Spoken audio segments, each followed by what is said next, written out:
Bismillahirrahmanirrahim. Qala rabbi ij'al li ayah. Qala ayatuka alla tukalliman nasa thalatha layalin sawiyya. فخرج على قومه من المحراب فأوحى إليهم أن سبحوا بكرة وعشيا. Berkatalah Zakaria, Rabbi, berikanlah untukku sebuah pertanda bahwa aku akan punya anak laki-laki. Allah berfirman, tanda-tanda bagimu adalah engkau tidak akan bisa berbicara dengan manusia selama 3 malam berturut-turut. Maka keluarlah Zakaria kepada kaumnya dari mihrabnya dan memberi mereka isyarat supaya mereka bertasbih kepada Allah setiap pagi dan petang. Ini adalah adegan, kita lanjutin sekitar 2 menit sebelum azan. Ini adalah adegan ketika Nabi Zakaria dapat berita gembira akan punya anak laki-laki. Karena Nabi Zakaria berdoa minta anak laki-laki dari sejak nikah sampai usia 80 tahun. Kurang lebih sekitar 50 tahun berdoa. Lama banget, ya Allah beri anak, ya Allah beri anak. Sampai iparnya udah punya anak keren namanya Maryam. Iparnya adalah Imran. Udah punya anak keren banget, cewek, solehah, dari kecil udah beribadah di Masjidil Aqsa. Zakaria masih minta anak, ya Allah, ya Allah, ya Allah. Sampai puncaknya Zakaria ngelihat Maryam dapat makanan dari langit. Zakaria datang ke mihrab Maryam, terus di situ udah ada makanan yang bukan dibawa oleh Zakaria. Zakaria nanya, "Anna laki hadza ya Maryam?" Maryam dapat dari mana makanan ini? Kata Maryam, "Huwa min indillah, dari Allah," kata Maryam. Gimana caranya? Kata Maryam, Allah punya cara sendiri. Allah yarzuqu may yasha bighairi hisab. Terserah Allah gitu. Masya Allah, Masya Allah. Zakaria kagum sama Maryam, langsung pergi ke mihrabnya Zakaria, sholat, dan di dalam sholatnya Zakaria berdoa, hunalika da'a Zakaria rabbah. Di saat itulah Zakaria benar-benar nangis berdoa kepada Allah, ya Allah, Rabbi habli min ladunka dzurriyyatan thayyibah innaka sami'ud du'a. Ya Allah, beri saya anak seperti dia, seperti Maryam. Engkau maha mengijabah doa dan saya enggak pernah berputus asa meminta kepadamu. Udah 50 tahun lebih. Tiba-tiba Allah bilang, ya Zakaria, inna nubasyiruka bi ghulam ismuhu Yahya lam naj'al lahu min qablu samiyya. Zakaria, sekarang kami akan perkenankan doamu, kamu akan punya anak, beri dia nama Yahya. Belum pernah ada anak seperti dia yang soleh di muka bumi. Zakaria kaget, walaupun doa, tapi beliau masih berpikir kayak, gimana caranya saya punya anak? Ini kayak tarik-tarikan antara logika manusia dengan iman. Imannya percaya Allah Maha Kuasa, tapi logikanya gimana caranya? Istri saya sudah tua, saya juga udah tua. Lalu Nabi Zakaria bertanya untuk biar lebih tenang, supaya logikanya nggak ragu lagi. Kalau imannya udah mantap, tinggal logika. Zakaria tanya, beri saya ij'al li ayah, beri saya bukti, tanda, gimana cara saya punya anak. Kata Allah, tandanya alla tukalliman nas salasa layalin sawiyya. Kamu tiba-tiba nggak bisa ngomong. Kamu sehat, kamu nggak punya masalah, tapi kamu nggak bisa ngomong. Mau ngomong tuh gak bisa. Kamu bisa tilawah, kamu bisa zikir, tapi kamu gak bisa ngomong.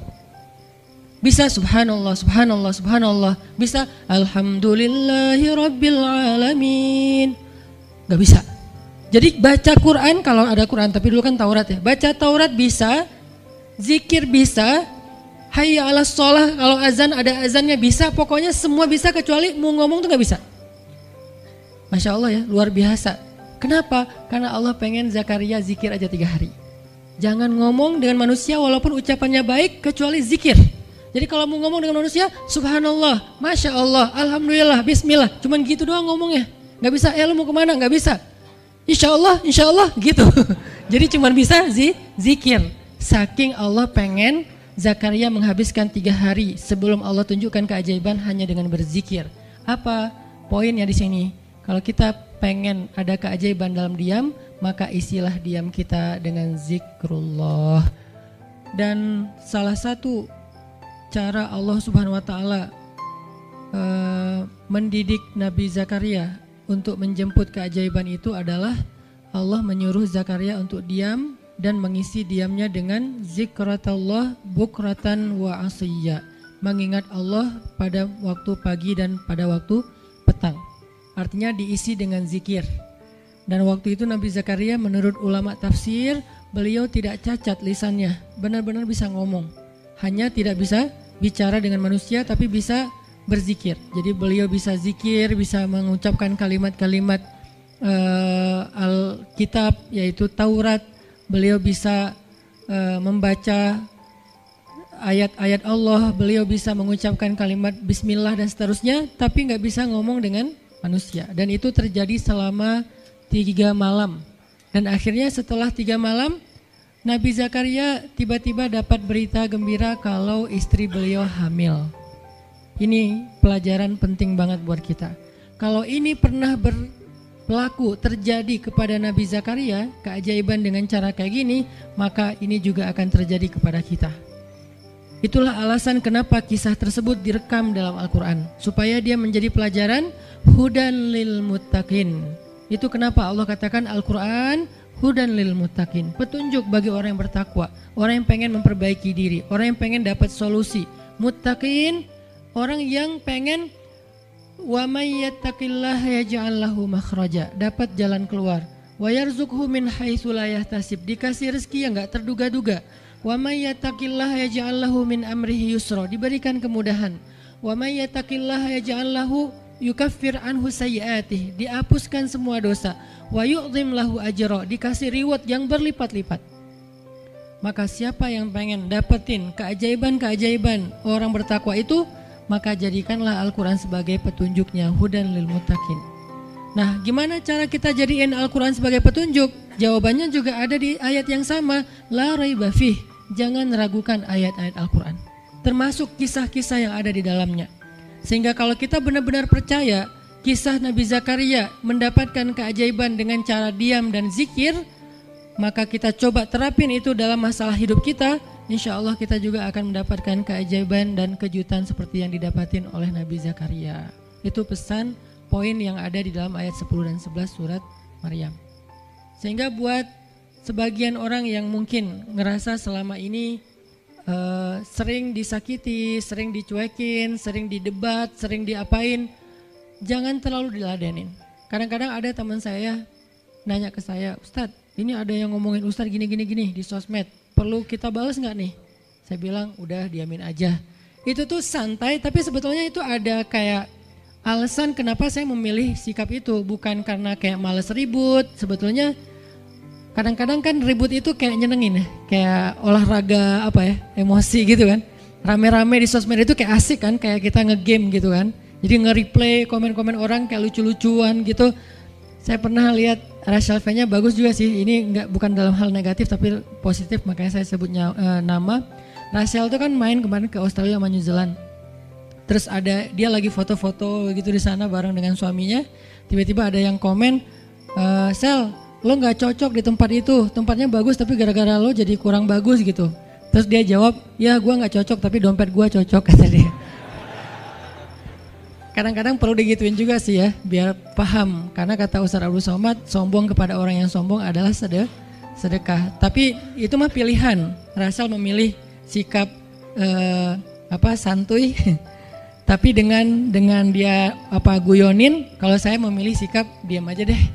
Karena saya takut kalau saya ngomong malah jadi panjang debatnya, dan saya merasa nggak mampu untuk selalu membela diri dengan argumen. Karena membela diri dengan argumen kadang-kadang ya, kalau bahasa Ustaz Umar Mita, orang yang mencintaimu tidak butuh alasan, orang yang membencimu tidak akan menerima alasan. Jadi kayak ya udahlah, diamin aja. Ternyata dengan kita diam muncul aja keajaiban, banyak keajaiban. Jadi benar-benar saya percaya banget diam itu tuh keajaiban. Dan itu berlaku dalam dakwah, berlaku dalam masalah keluarga. Ketika istri lagi ngambek, dia misalnya komen panjang di sosmed, di WhatsApp misalnya, dia kayak misalnya namanya juga lagi ngambek ya, ngomong panjang di WhatsApp. Kalau saya sabar untuk diam, itu tuh beres dengan sendirinya dan akhirnya malah lebih baik. Tapi kalau saya kepancing, jadi kita balas-balesan. Sepanjang hari WhatsAppan terus nggak beres-beres, tapi hasilnya makin lama tuh tangan pegel, hati panas. Karena kayak pengen dia balas apa, oh balasin lagi, balas apa, balasin lagi, terus aja gitu habis energi dan kerasa gitu capeknya tuh luar biasa. Tiba-tiba muka jadi lebih tua gitu kan ya, tiba-tiba berkerut semua, terus warna kulit makin doff gitu. Ini gara-gara efek stres kali ya. Jadi intinya adalah jangan diladenin, diamin aja setelah kita klarifikasi fitnah. Kalau itu berbentuk fitnah, tetap kita butuh tabayun, klarifikasi biar tidak menyebar fitnah. Tapi beres klarifikasi nggak usah diperpanjang. Berapa kali mungkin teman-teman ngelihat, mungkin saya pernah nggak ada apa-apanya sih dibandingkan Ustadz Felix. Kalau beliau lebih pro lah dalam masalah kayak gini. Kalau saya beberapa kali dibully di sosmed, pernah nggak saya ladenin? Hampir nggak pernah. Cuman klarifikasi maksudnya, udah beres, diamin aja, diamin. Sepahit apapun, sepanas apapun kalimatnya, yang kadang-kadang Ustadz nggak baca. Penasaran soalnya. Kalau kita diam karena nggak baca mungkin nggak ada challenge-nya kan. Ini baca komennya semua sampai ribuan itu satu-satu dibaca. Fakuli washrabi wa qarri aina fa imma tarayinna minal bashari ahadan فقولي إني نذرت للرحمن صوما فلن أكلم اليوم إنسيا فأتت به قومها تحمله قالوا يا مريم لقد جئت شيئا فريا يا أخت هارون ما كان أبوك امرأ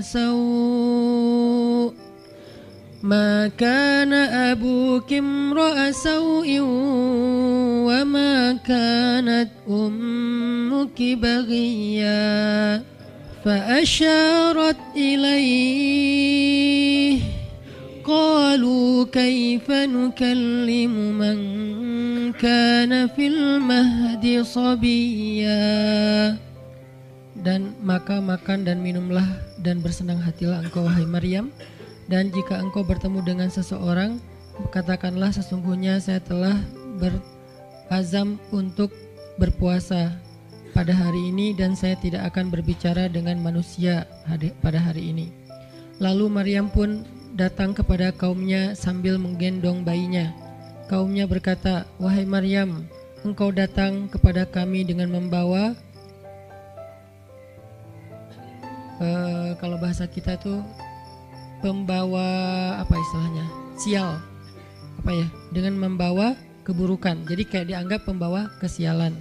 Wahai saudari Harun, sesungguhnya ayahmu bukanlah seorang yang nista ataupun pendosa, dan begitu juga dengan ibumu bukanlah perempuan yang hina. Lalu Maryam memberi isyarat, fa'asyarat ilaih, memberi isyarat dengan menunjuk ke arah bayinya.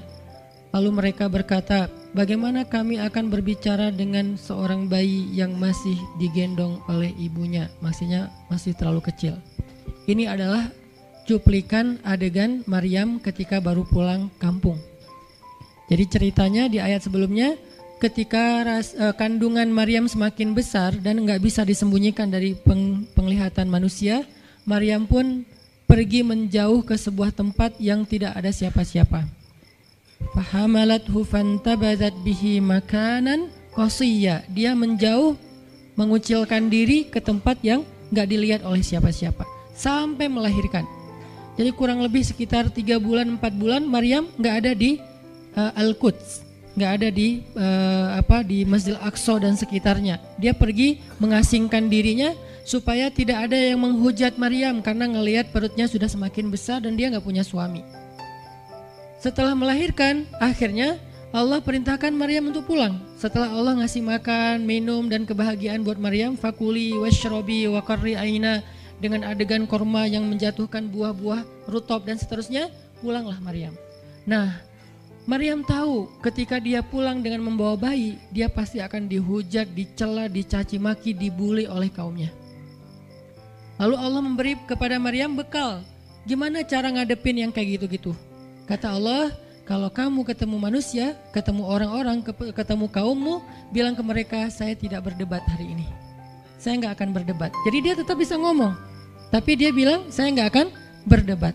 Saya nggak akan bicara dengan siapapun hari ini karena saya sudah bernazar untuk diam. Bilang kayak gitu kepada kaummu. Maka fa'atat bihi qaumaha tahmiluh. Maka datanglah Maryam kepada Al-Quds, kepada kota Al-Quds dengan membawa bayinya yang digendong. Datang. Baru dari ujung kota kelihatan Maryam, muncullah orang-orang Bani Israel semuanya rame di pasar-pasar mereka, semuanya menghadang Maryam. Maryam tiba-tiba dihadang di gerbang kota Al-Quds. Gak boleh masuk kota Al-Quds. Tadinya ada yang satu orang lihat, Maryam, langsung dia datang ke kota, dia umumkan ke semua orang, wahai Bani Israel, perempuan yang hina yang kita cari-cari sekarang sudah datang membawa bayi haramnya, membawa bayi selingkuhnya, membawa bayi hasil zinanya. Akhirnya orang-orang yang ada di Masjidil Aqsa, yang ada di rumah-rumah, yang ada di pasar, semuanya berkumpul di depan gerbang kota. Menghalang Maryam masuk. Kebayang gak perasaan Maryam? Padahal dia itu lahir di situ, dia beribadah di situ, ayahnya orang situ, ulama pula, pamannya nabi pula di situ, tapi dia sekarang dihadang oleh semua penduduk Al-Aqsa, penduduk Al-Quds, Bani Israel. Ketika Maryam mendekat, mereka mengatakan, "Ya Maryam, laqad ji'ti syai'an fariya." Ini bahasa Al-Quran. Kalau aslinya lebih tercela daripada ini, karena ini bahasa Al-Quran yang tinggi, Allah menggunakan bahasa simbolik saja. Yang terjadi, mereka mencela Maryam. Mereka bilang, Maryam kamu pembawa sial, Maryam kamu perempuan hina, Maryam kamu tukang zina, Maryam kamu selingkuh, Maryam kamu ternyata pelakor, segala macam. Kebayang gak seorang perempuan yang mulia dituduh dengan kata-kata kayak gini? Sedih, pengen jawab, pengen bilang saya ini gak pernah berbuat dosa, ini nih Allah yang ngasih kepada saya gak punya suami dan saya diberikan anak yang suci dan segala macam. Enggak. Tanya kepada Zakaria kalau nggak percaya, saya punya buktinya segala macam. Nggak usah, diam aja. Maryam bisa ngomong kalau mau. Maryam by the way adalah perempuan secerdas Sayyidah Aisyah. Dia itu kayak Aisyah cerdasnya, kayak Khadijah bijaksananya, kayak Fatimah lembutnya, kayak Asiyah sabarnya. Maryam itu istimewa. Sampai sebagian ulama mengatakan Maryam satu-satunya nabi dari perempuan, satu-satunya nabi dari golongan perempuan. Sebagian kecil ulama ada yang menyebutkan demikian, sehingga mereka menyebut Maryam alaihassalam. Saking Maryam ini keren banget, istimewa banget. Tapi jumhur ulama sejarah mengatakan Maryam bukan nabi, tapi dia perempuan soleha, orang soleh, bahkan satu dari 4 perempuan sempurna di muka bumi, dan tidak ada yang kelima. Cuman ada 4. Kamula minar rijali katsir, kata Nabi. Laki-laki yang sempurna itu banyak, yaitu para rasul dan para nabi. Walam yakmul minan nisa illa arba'ah. Tidak ada perempuan yang sempurna kecuali 4. Asiyah istri Fir'aun, kemudian Maryam anaknya Imran, kemudian Khadijah istri Rasulullah, dan Fatimah bintu Rasulullah. Artinya Maryam ini istimewa banget. Dia kalau mau argumen, dalilnya lebih banyak daripada para rabi-rabi Yahudi yang ada di situ. Karena ketika Maryam dulu berkhidmat di Masjidil Aqsa, Maryam itu nggak belajar seperti yang lain-lain. Karena kan dulu orang Bani Israel itu paling anti sama cewek ya. Buat mereka perempuan itu kasta kedua. Seolah-olah perempuan itu nggak punya hak yang sama dengan laki-laki. Laki-laki punya hak belajar di Masjidil Aqsa, perempuan nggak boleh. Ini kesenjangan gender di masa Bani Israel dulu. Jadi kalau ada yang mau nuduh Islam sebagai tidak memperhatikan masalah gender, dia harusnya baca sejarah. Justru Islam, Al-Quran, Taurat, Injil mengangkat perempuan untuk setara dengan laki-laki. Awalnya perempuan itu hina di masyarakat Bani Israel, dianggap pembawa sial. Sampai masyarakat jahiliyah sebelum Islam datang, apa yang terjadi dengan bayi perempuan? Dibenamkan dalam pasir hidup-hidup, dibunuh, dilempar dari bukit supaya mati langsung seketika. Kenapa? Termasuk Umar pernah membunuh bayi perempuan. Umar radhiyallahu an. Kenapa dia sedih banget? Karena dia ingat masa lalu ketika dia pernah membunuh bayi perempuan. Kenapa mereka membunuh bayi perempuan? Karena dianggap perempuan ini membawa sial. Tapi datang Islam mengubah tradisi itu, mengubah persepsi publik.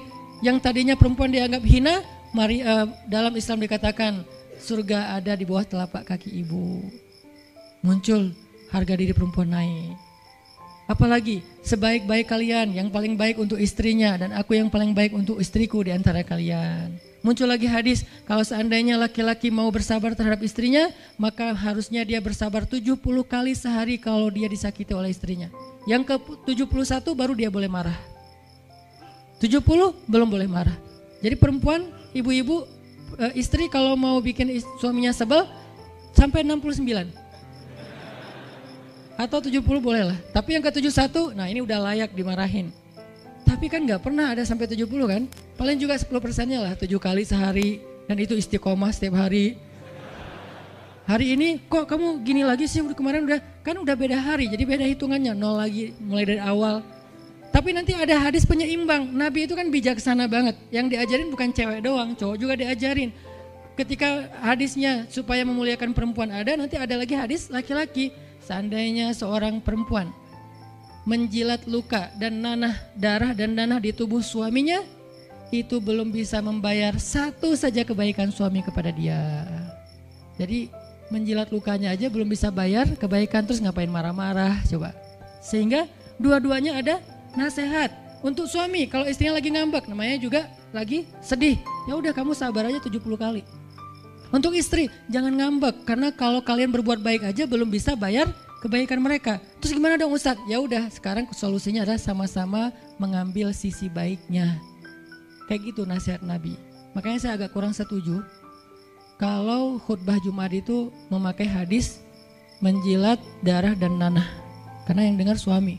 Wah bener nih khutbah Jumat, saya senang banget khutbah Jumat hari ini. Pulang-pulang, mah tadi khutbah Jumat keren banget. Nih mah, kebenaran aku catat. Nih mah, gak bisa. Kalau khutbah Jumat pakailah hadis sabar 70 kali. Menasihati suami. Kalau majelis taklimnya ibu-ibu, masalah tadi seandainya saya boleh menyuruh manusia sujud kepada manusia, saya suruh sujud istri kepada suami. Masing-masing ada hadisnya, jangan disilang. Ini gak bijak dalam ceramah, karena harusnya memberi nasihat yang bisa memperbaiki, bukan menambah tuntutan baru. Wah benar nih kalau suami saya dengar, harusnya suami saya datang, Ustadz boleh nggak acara selamatan di rumah saya nanti temanya ini gitu. Kalau perlu ngundang Ustadz yang dia kenal, request dulu untuk ngemojokin pasangan, ini nggak bijak. Balik lagi ke cerita tadi, Maryam tuh pinter banget, cerdas banget. Dari kecil dia udah hafal Taurat. Ibarat anak sekarang hafal Quran. Dan lebih sulit ngafal Taurat daripada Quran. Kenapa? Karena bahasa Al-Quran itu sastra banget. Jadi ngafalnya itu kayak ngafal syair. Itu aja udah susah kan? Kebayang gak ngafal Taurat? Lebih sulit lagi tuh. Dan Maryam dari usia di bawah 5 tahun udah khatam Taurat. Udah tahu tafsir Taurat. Usia 7 tahun.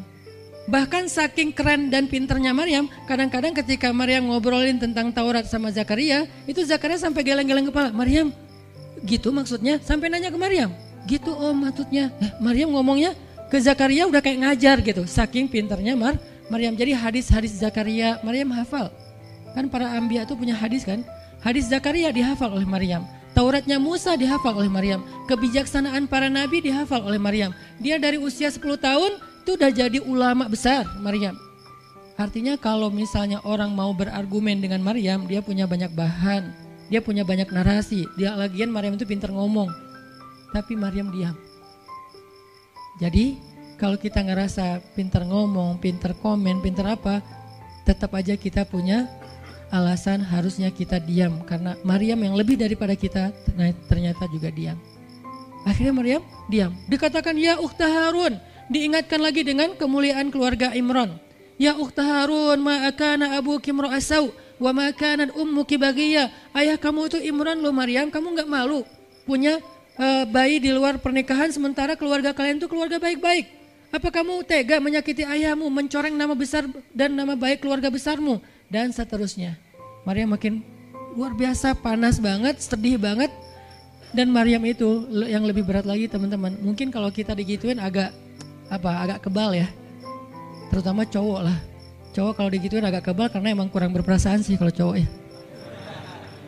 Coba lihat dari angle cewek. Cewek itu lebih peka loh dari kita. Kita mah mungkin lebih mudah lah diam.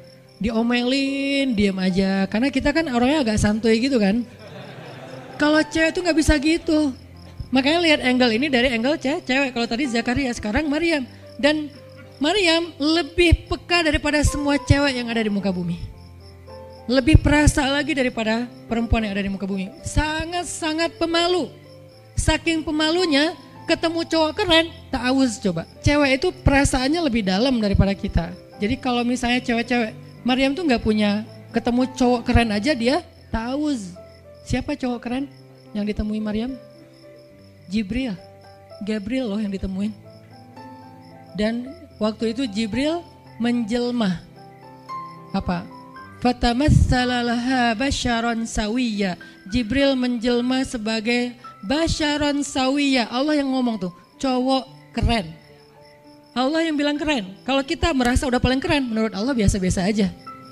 Karena Allah pernah menciptakan Yusuf, Allah pernah menciptakan Muhammad, Allah pernah menciptakan Yahya. Kita merasa paling keren, Allah pernah menciptakan Sarah, perempuan paling keren juga, Aisyah, Fatimah. Jadi buat kita kayak udah kegeeran paling keren se-Bandung gitu kan ya. Menurut Allah mah biasa. Kalau Jibril, Allah sendiri yang bilang dia tuh emang keren. Jibril emang bukan malaikat, tapi kalau ketemu manusia, kecuali para nabi, Jibril itu menjelma sebagai manusia. Supaya tidak terlihat wujud aslinya, karena gak kuat orang lihat wujud aslinya Jibril. Nabi Muhammad aja pertama ngelihat Jibril dengan wujud aslinya pas di Gua Hira itu lari tuh, takut, saking ngerinya Jibril tuh. Jangankan manusia, malaikat aja segan sama Jibril. Jibril lewat, malaikat gak berani malaikat. Kenapa saya bilang kok disegani? Allah yang bilang di Al-Quran, dia itu malaikat yang disegani. Dzu mirrah kalau bahasa kita, malaikat yang sangat berwibawa. Sehingga di antara malaikat aja gak ada yang sembarangan bicara sama Jibril. Mau bicara sama Jibril kayak, aduh segan, malu. Gitu malaikat, cuman gak pakai itu mah Sunda ya. Pokoknya malaikat mah gak berani ngomong sama Jibril saking segannya. Kenapa? Gagah banget wujud aslinya. Ketika dia membentangkan sayapnya, itu sayap menutupi timur dan barat. Jadi matahari, bulan, bintang udah gak kelihatan. Yang kelihatan cuma Jibril dengan keagungannya. Itu belum Allah ya, baru ciptaan Allah. Jibril, salah satu makhluk Allah yang paling agung. Sehingga saking kerennya Jibril, Allah gak menyebutnya dengan nama malaikat. Padahal golongannya malaikat, tapi Allah menyebutnya dengan Ruhul Quds, Roh Kudus, yaitu Jibril.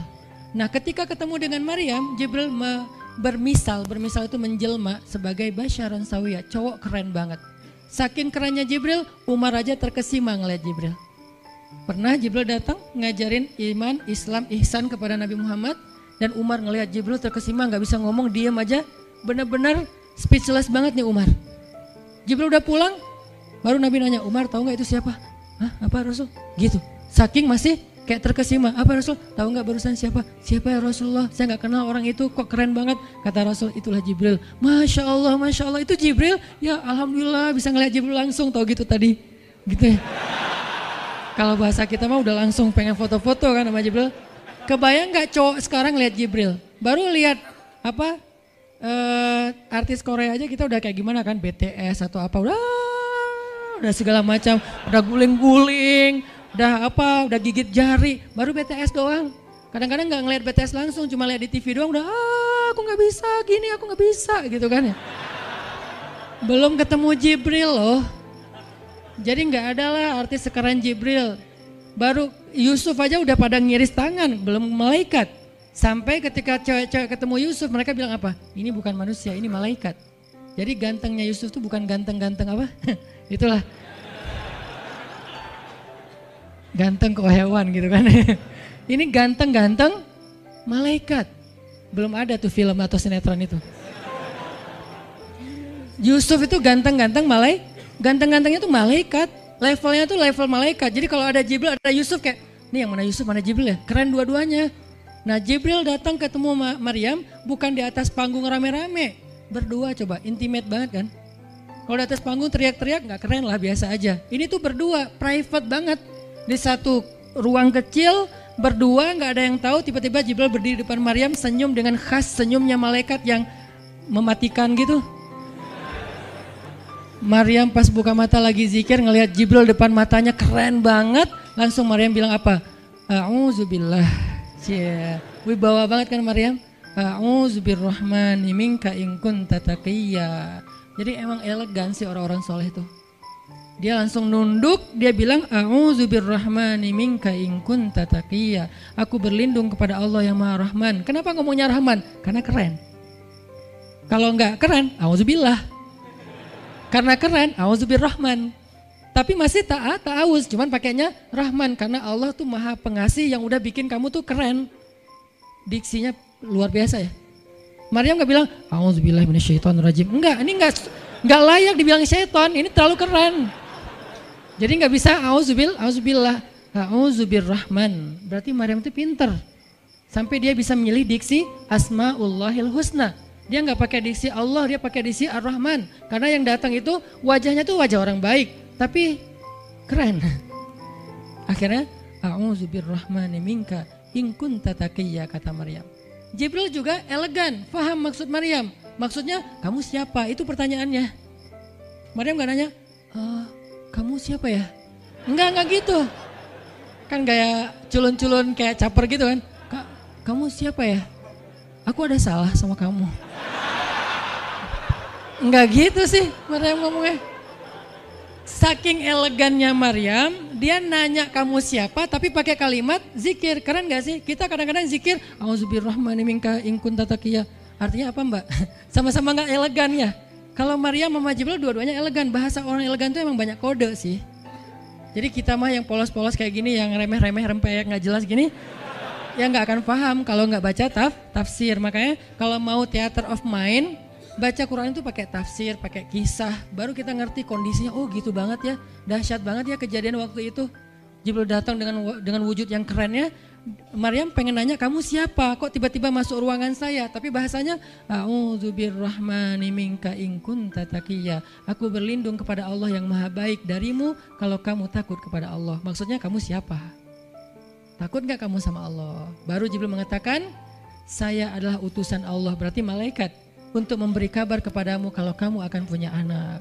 Baru Maryam melihat, gimana saya punya anak? Ya udah ada obrolan nih. Dan mereka udah biasa aja, oh Jibril saya kira siapa, udahlah gak mungkin.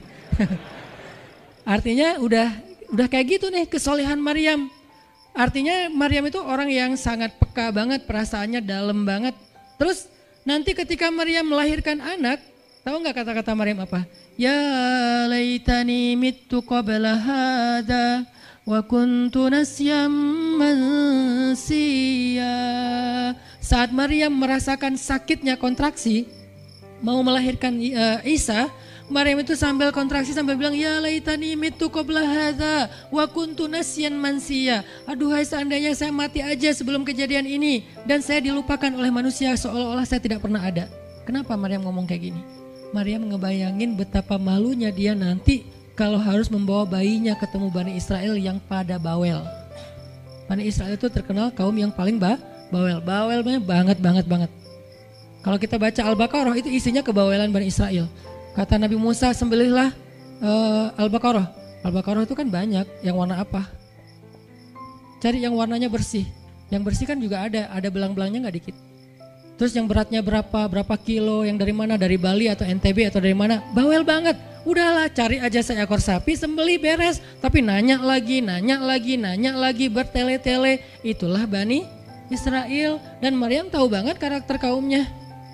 Jangankan dengan fitnah kayak gini nih, ketemu Nabi yang udah menyampaikan hal yang benar aja, itu di debatnya tuh habis-habisan.